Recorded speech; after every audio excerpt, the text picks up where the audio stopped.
Hi, I'm Billi Maddox, and I'm gonna mess this up so that you don't have to.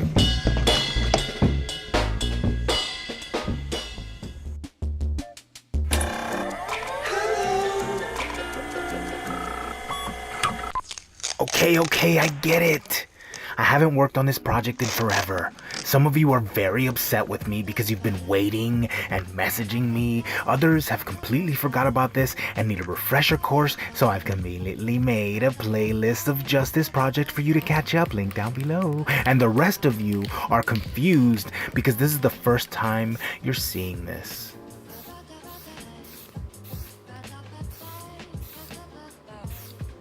I have this scale model of a New York City subway car, and I want to make it look like someone has bombed it up with a graffiti piece. This project has had a lot of steps.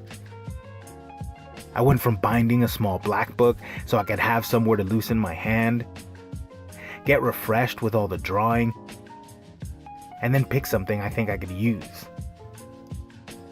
Now, I need to make this train look real. Before I could spray it up, I need to make it feel in-world.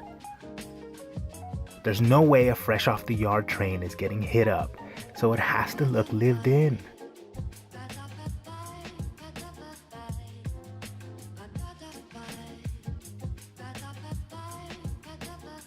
I'm getting a bit more subtle in my old age, and have been really good at holding back on covering something and weathering. I look at things I've painted in the past and think, Jesus, what exactly happened to this object? Who did this to you? My tip for anyone doing weathering is no different from anyone else's, but can only truly be learned through practice. It's creep up on your weathering. It doesn't take any longer to do lighter passes, you just get more depth, because there's literally more layers to the weathering.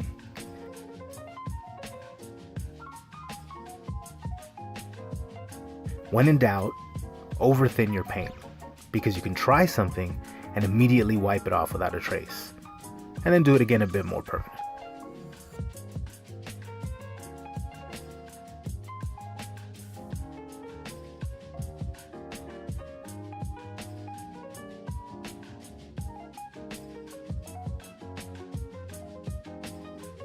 This is just about ready for the graffiti, so I'll see you in that next video, I guess. Thanks so much for watching. Roll the thing!